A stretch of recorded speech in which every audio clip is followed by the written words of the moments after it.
السلام علیکم ناظرین، سبسکرائب کریں قرآن حدیث انفو چینل کو اور بیل آئیکن کو دبائیں تاکہ جب بھی ہم ویڈیو اپلوڈ کریں تو آپ کو نوٹیفیکیشن مل جائے۔ بسم اللہ الرحمن الرحیم، الحمد للہ والصلاة والسلام على خیر خلق اللہ وعلى آلہ وصحبہ ومن والاه اما بعد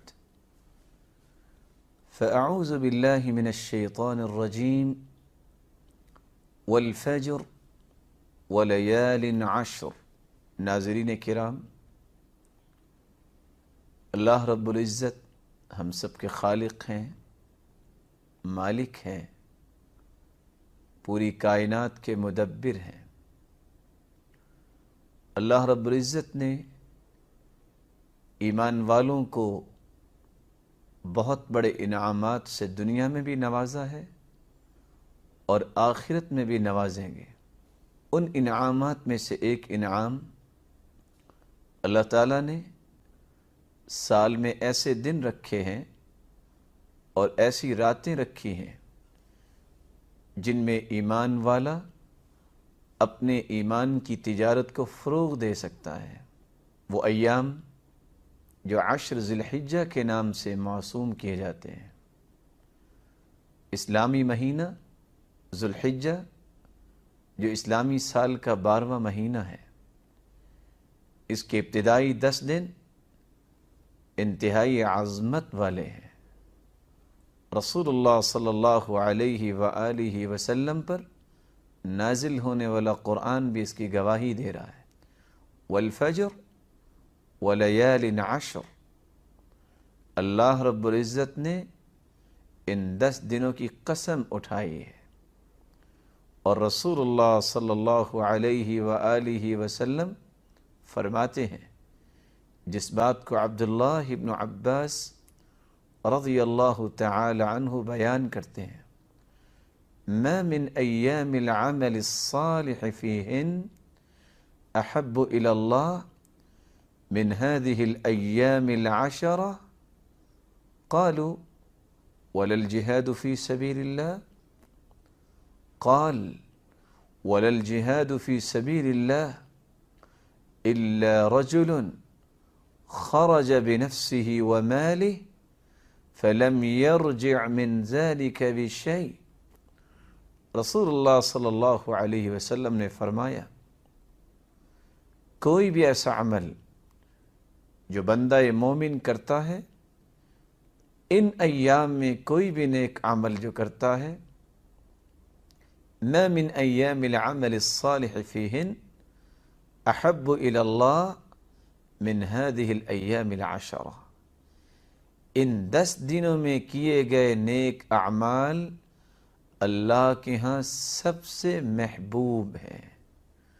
قالوا ولا الجہاد فی سبیل اللہ، رسول اللہ صلی اللہ علیہ وآلہ وسلم سے صحابہ کرام نے سوال کیا، سرتاج رسول، اللہ کی راہ میں جہاد کرنا بھی ان ایام میں نیک اعمال کے برابر نہیں؟ قال ولا الجہاد فی سبیل اللہ الا رجل خرج بنفسه وماله فلم يرجع من ذلك بشيء۔ جہاد کا عمل جو اتنا عظیم عمل ہے، ان 10 دنوں میں کیے گئے اعمال صالحہ کا مقابلہ نہیں کر سکتا۔ ہاں، ایک شکل ہے کہ اگر وہ شخص میدان کارزار میں گیا ہے، اپنی جان کا نذرانہ بھی پیش کر دے اور جو کچھ اس کے پاس مال و دولت ہے اس کو بھی اللہ کی راہ میں قربان کر دے، تو وہ درجہ حاصل کر سکتا ہے جو ان 10 دنوں میں کیے گئے اعمال والے کو درجات نصیب ہوں گے۔ عبداللہ ابن عمر رضی اللہ تعالی عنہ روایت کرتے ہیں، رسول اللہ صلی اللہ علیہ وآلہ وسلم نے فرمایا، ما من ایام اعظم عند اللہ ولا احب الیہ من العمل فیہن من هذه الایام العشر، ان 10 دنوں میں کیے گئے اعمال بقیہ سال کے ایام میں کیے گئے اعمال سے افضل ہے، محبوب بھی ہے اور افضل بھی ہے۔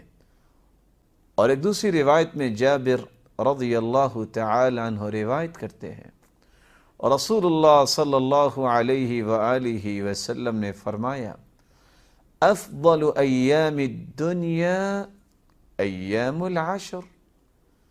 اللہ تعالیٰ نے جو دنیا کا نظام چلایا ہوا ہے، اس نظام کے اندر اگر کسی دن کو فضیلت حاصل ہے، وہ ذی الحجہ کے پہلے 10 دن ہیں جن کو اللہ تعالیٰ نے پورے سال کے دنوں میں فضیلت سے نوازا ہے۔ امام ابن تیمیہ رحمہ اللہ تعالی اس بات میں فرماتے ہیں، دنوں میں افضلیت ذی الحجہ کے پہلے 10 دنوں کو حاصل ہے، اور راتوں میں افضلیت رمضان المبارک کے آخری عشرہ کی راتیں ہیں جن میں لیلۃ القدر ہوتی ہے۔ رسول اللہ صلی اللہ علیہ وآلہ وسلم نے مسلمانوں کو رہنمائی بھی دی ہے، ایسا مبارک اور سہانا موسم جب آ جائے، یہ مبارک ایام کسی کی زندگی میں آ جائیں تو کیا کرنا چاہیے؟ فَأَكْثِرُوا فِيهِنَّ من التہلیل والتکبیر والتحمید۔ رسول اللہ صلی اللہ علیہ وآلہ وسلم نے فرمایا، ان 10 دنوں میں کثرت سے لا الہ الا اللہ، اللہ اکبر، الحمد للہ، ان کلمات کا ورد کرنا چاہیے۔ سعید ابن جبیر رحمہ اللہ رحمۃ واسعہ، عبداللہ ابن عباس رضی اللہ تعالی عنہ کے تلمیذ رشید ہیں، اذا دخل ایام العشر اجتہد اجتہادا حتی ما یکاد یقدر علیہ۔ جب یہ 10 دن ان کو نصیب ہوتے، اتنی محنت کرتے اللہ کی عبادت میں، حتی ما یکاد یقدر علیہ، ایسے محسوس ہوتا کہ کسی چیز کو قابو میں لانا چاہتے ہیں، وہ قابو میں نہیں آ رہی۔ اللہ رب العزت نے ان ایام کو فضیلت سے نوازا ہے۔ حافظ ابن حجر عسقلانی رحمۃ اللہ علیہ صحیح بخاری کی شرح میں لکھتے ہیں، والذی یظہر ان السبب فی امتیاز عشر ذی الحجہ لمكان اجتماع أمهات العبادة فيه، وهي الصلاة والصيام والصدقة والحج، ولا يتأتى ذلك في غيره۔ جو بات ہمیں سمجھ میں آتی ہے کہ ان ایام کو اللہ تعالیٰ نے فضیلت سے کیوں نوازا، کیونکہ ان ایام میں اللہ تعالیٰ نے بڑی بڑی عبادات کو جمع کر دیا ہے، عظمت والی عبادات کو، وہ عبادتیں جو سال کے بقیہ ایام میں نہیں ہوتی۔ نماز ہے، روزہ ہے، صدقہ ہے اور حج ہے۔ ان 10 ایام میں ان 4 عظیم عبادتوں کو جمع کیا ہے۔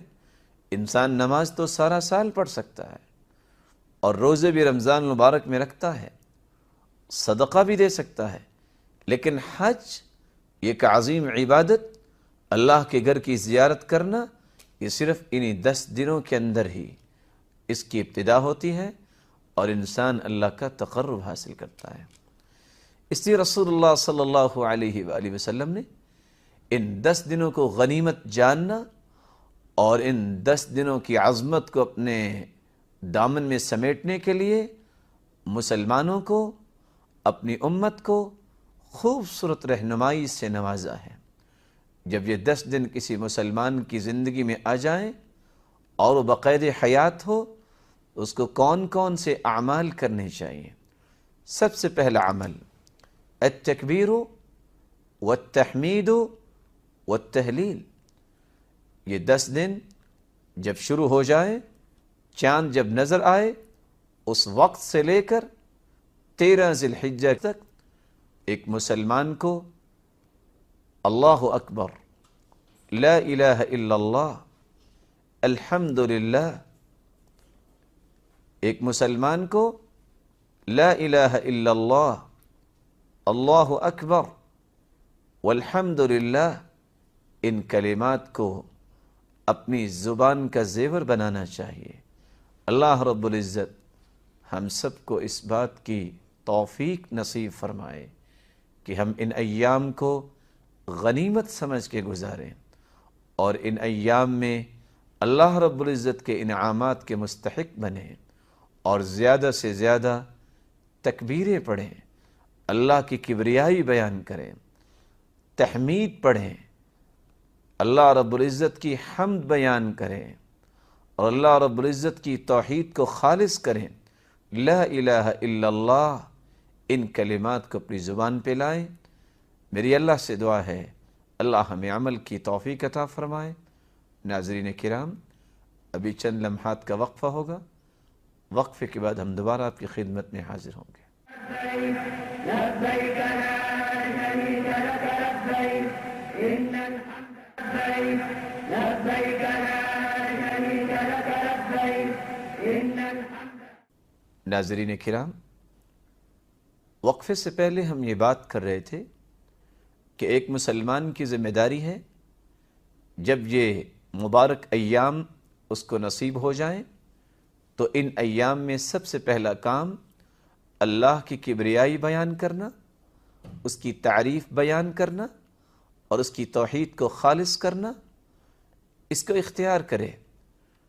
تکبیر، جس کے بارے میں علماء نے دو قسمیں بیان کی ہیں، تکبیر مطلق اور تکبیر مقید۔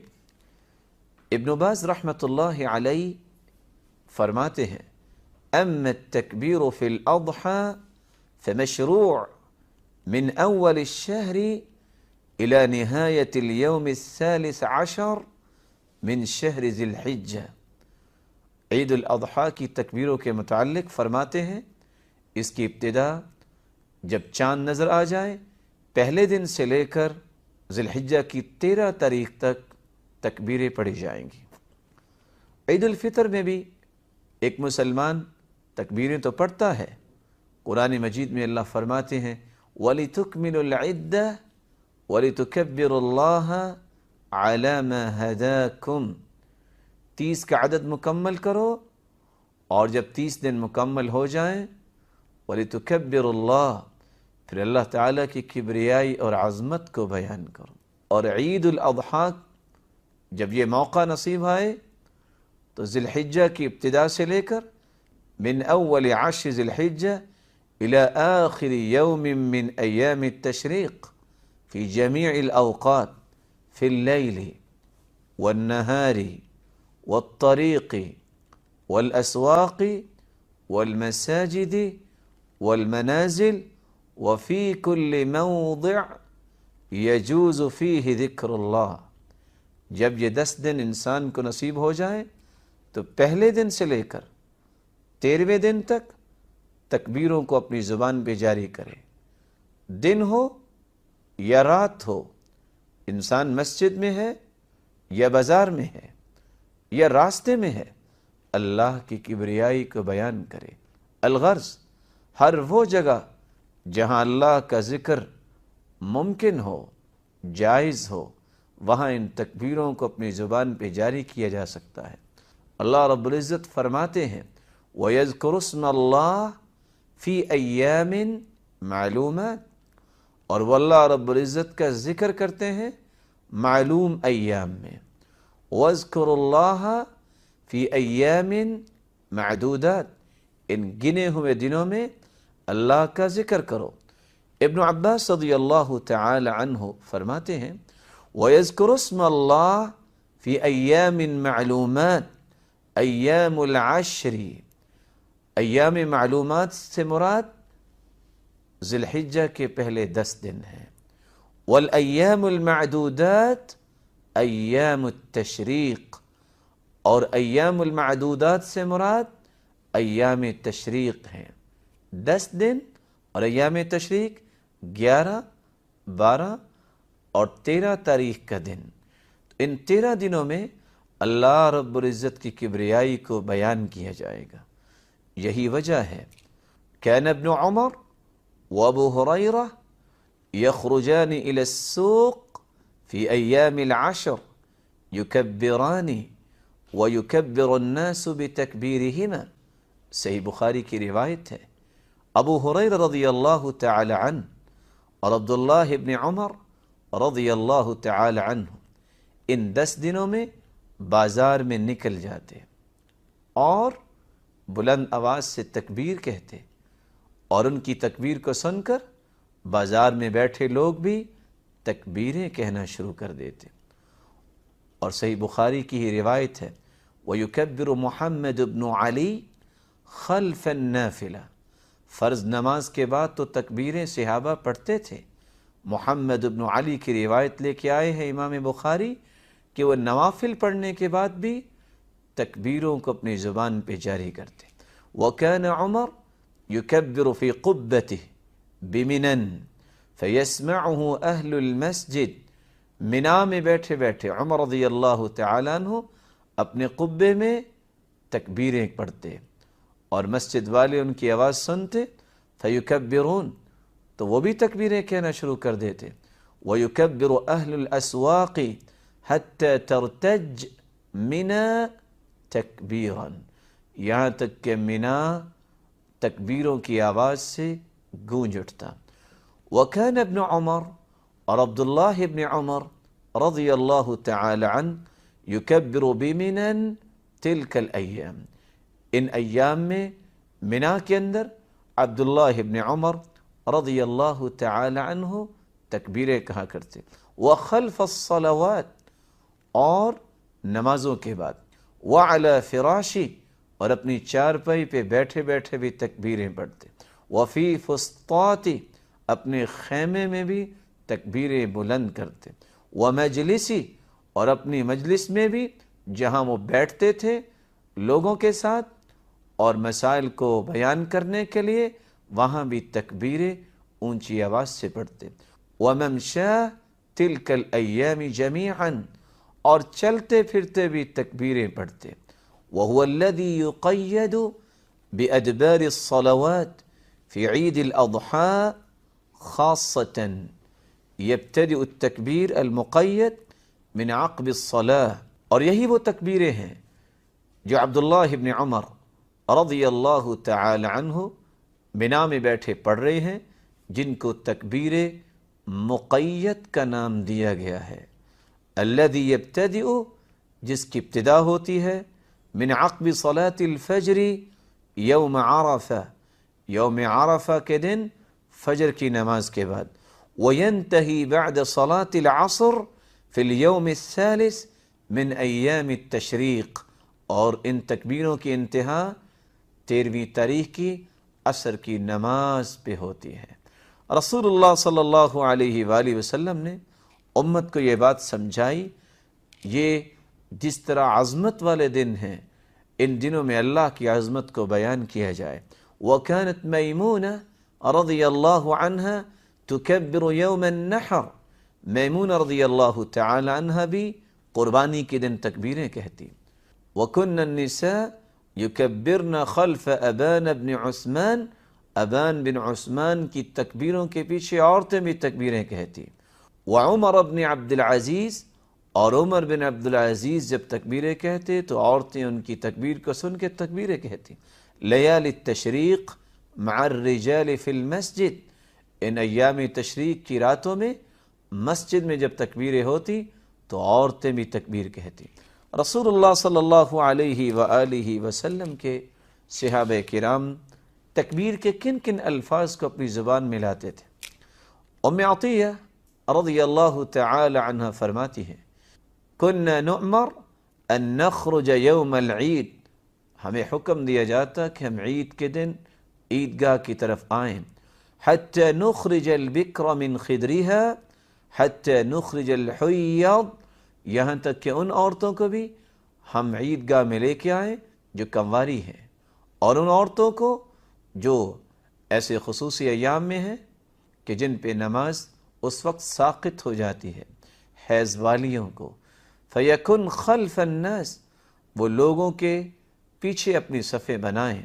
فیکبرن بتکبیرہم ویدعون بدعائہم، وہ بھی تکبیریں کہیں، نماز اگرچہ وہ نہیں پڑھیں گے لیکن تکبیروں میں شمولیت اختیار کریں، اور مسلمان جب دعا کریں تو وہ بھی دعا میں شمولیت اختیار کریں۔ یرجون برکت ذلک اليوم وطہرتہ، اس مبارک دن کی برکت اور پاکیزگی کو وہ بھی اللہ رب العزت سے طلب کریں۔ عبداللہ ابن مسعود، عمر رضی اللہ عنہما اور علی رضی اللہ عنہ، ان تینوں صحابہ سے جو منقول ہے کہ یہ دعا، یہ تکبیر پڑھنی چاہیے، اللہ اکبر اللہ اکبر، لا الہ الا اللہ واللہ اکبر، اللہ اکبر وللہ الحمد۔ عبداللہ ابن مسعود رضی اللہ تعالی عنہ سے ایک دوسری روایت ہے، یہ مصنف ابن ابی شیبہ میں ہے، اللہ اکبر اللہ اکبر اللہ اکبر، لا الہ الا اللہ واللہ اکبر وللہ الحمد۔ اور تیسرا صیغہ سلمان رضی اللہ تعالی عنہ سے مروی ہے، اللہ اکبر اللہ اکبر کبیرا۔ اور عبداللہ ابن عباس رضی اللہ تعالی عنہ بیان کرتے ہیں، اللہ اکبر اللہ اکبر وللہ الحمد، اللہ اکبر واجل، اللہ اکبر علی ما ہدانا۔ قرآن مجید کی آیت کی روشنی میں وہ یہ تکبیر پڑھا کرتے تھے۔ تو ایک مسلمان کی ذمہ داری ہے کہ ان 10 ایام میں، ان 10 دنوں میں سب سے پہلا کام وہ اللہ کی کبریائی بیان کرے۔ دوسرا کام الامساک عن التقصیر والتقلیم، جس مسلمان نے قربانی کرنی ہے اس کو چاہیے کہ وہ چاند نظر آنے سے پہلے اپنے ناخنوں کو کاٹ لے اور اپنے بالوں کو درست کر لے۔ ان 10 دنوں میں نہ اپنے بالوں کو کاٹے اور اپنے نہ ہی ناخنوں کو کاٹے۔ رسول اللہ صلی اللہ علیہ وآلہ وسلم نے فرمایا، ام سلمہ رضی اللہ تعالی عنہ روایت کرتی ہیں، اذا رأيتم ہلال ذی الحجہ واراد احدکم ان یضحی، جب تم ذی الحجہ کا چاند دیکھ لو اور تم میں سے کوئی قربانی کرنے کا ارادہ رکھتا ہے، فَلْيُمْسِكْ عَنْ شَعْرِهِ وَأَظْفَارِهِ، اس کو چاہیے کہ ان 10 دنوں میں نہ اپنے ناخن کاٹے اور نہ اپنے بالوں کو کاٹے۔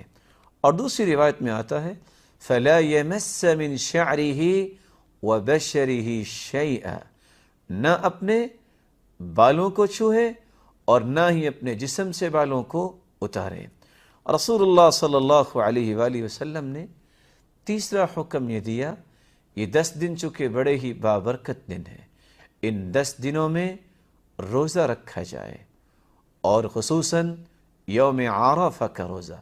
رسول اللہ صلی اللہ علیہ وآلہ وسلم کی زوجہ مطہرہ سے حنیدہ ابن خالد بیان کرتے ہیں، كان رسول اللہ صلی اللہ علیہ وسلم يصوم 9 ذی الحجہ ويوم عاشوراء و3 ایام من کل شہر۔ رسول اللہ صلی اللہ علیہ وآلہ وسلم ذی الحجہ کے پہلے 9 دنوں کے روزے رکھتے اور ہر مہینے 3 روزے رکھتے ایام 20 کے، اور یوم عاشوراء 10 محرم کا روزہ رکھا کرتے۔ اور خصوصاً یوم عرفہ، جس دن حاجی میدان عرفات میں پہنچتے ہیں، اس دن روزہ رکھنا رسول اللہ صلی اللہ علیہ وسلم سے سوال کیا گیا۔ ابو قتادہ رضی اللہ تعالی عنہ روایت کرتے ہیں، سئل رسول اللہ صلی اللہ علیہ وسلم عن صوم یوم عرفہ فقال یکفر السنة الماضیہ والباقیہ، سوال کیا گیا یوم عرفہ کا روزہ اگر رکھا جائے تو اس کی کتنی نیکی ملے گی؟ فرمایا 2 سال کے گناہوں کو معاف کر دیا جائے گا، یکفر السنة الماضیہ والباقیہ۔ اور دوسری روایت میں آتا ہے احتسب علی اللہ ان یکفر السنة التي قبلہ والتي بعدہ، میں یہ اللہ رب العزت پہ یقین رکھتا ہوں کہ اللہ رب العزت جو سال گزر چکا ہے اور جو گزر رہا ہے ان 2 سالوں کے گناہوں کو معاف کر دیں گے۔ اور عائشہ رضی اللہ تعالی عنہ روایت کرتی ہیں رسول اللہ صلی اللہ علیہ وسلم نے فرمایا ما من یوم اکثر ان یعتق اللہ فیہ عبدا او امتا من النار من یوم عرفہ وإنه ليدنو ثم يباهي بهم الملائكة فيقول ماذا أراد هؤلاء۔ اللہ رب العزت اس دن یوم عرفہ کے دن جتنے لوگوں کو جہنم سے آزاد کرتے ہیں سال میں کسی دن میں بھی اتنی آزادی کسی کو نہیں ملتی۔ اور اللہ رب العزت میدان عرفات میں پہنچنے والوں کو دیکھتے ہوئے فرشتوں کے سامنے ان کا تذکرہ کرتے ہیں اور فرماتے ہیں یہ لوگ کیا لینے آئے ہیں؟ جب فرشتے جواب دیتے ہیں اے اللہ یہ تیری رحمت کے متلاشی ہیں، تو اللہ رب العزت فرماتے ہیں اشہدکم انی قد غفرت لہم، میں تمہیں گواہ بناتا ہوں میرے فرشتوں میں نے ان سب کو معاف کر دیا۔ اللہ رب العزت ہمیں ان ایام کی فضیلت کو اور ان ایام کے انعامات کو سمیٹنے کی توفیق عطا فرمائے، اور خصوصاً ان ایام میں تکبیریں، کثرت ذکر، نوافل، صدقات اور روزے رکھنے کی توفیق عطا فرمائے۔ اور کتنا ہی اچھا ہو کہ ایک مسلمان جو کہ بہترین تاجر ہوتا ہے، کل الناس یغدو فبائع نفسہ فموبقها او معتقها، ہر شخص صبح کرتا ہے، کل رجل من وراء تجارتی، ہر شخص اپنی تجارت کے پیچھے بھاگتا ہے۔ ایمان کی تجارت کو فروغ دینے کے لیے یہ بہترین موقع ہے کہ اگر ایک انسان کسی کو اس بات کی تلقین بھی کرتا ہے کہ روزہ رکھو، پھر افطاری کا بندوبست بھی کرتا ہے، کتنا خوبصورت پہلو ہے۔ من فطر صائما فلہ اجر مثل الصائم، جو کہ کسی کی افطاری کرواتا ہے اس کو اتنا ہی اجر ملتا ہے جتنا روزہ رکھنے والے کو ملتا ہے۔ 30 سال اگر عمر ہے خود بھی روزہ رکھے اور 15 مسلمان بھائیوں کو روزہ افطار کروا دے تو رسول اللہ صلی اللہ علیہ وآلہ وسلم کا فرمان اقدس ہے یکفر السنۃ الماضیہ والباقیہ، 2 سال کے گناہوں کو اللہ معاف کرتے ہیں۔ تو شاید ایک دن 15 لوگوں کو کھانا کھلانا، افطاری کروانا اور خود بھی روزہ رکھنے والا افطاری کے بعد اپنی زندگی کو پاک صاف بنا سکتا ہے۔ اللہ رب العزت ہمیں اس بات کی توفیق عطا فرمائے، ہم مغفرت کی راہوں کو اختیار کریں، ہم اللہ کے تقرب کی راہوں کو اختیار کریں، اور اللہ رب العزت قیامت کے دن اپنے پیارے پیغمبر کی رفاقت نصیب فرمائے اور اپنے دیدار کا مستحق بنائے۔ وآخر دعوانا ان الحمد للہ رب العالمین۔ لبيك اللهم لبيك لبيك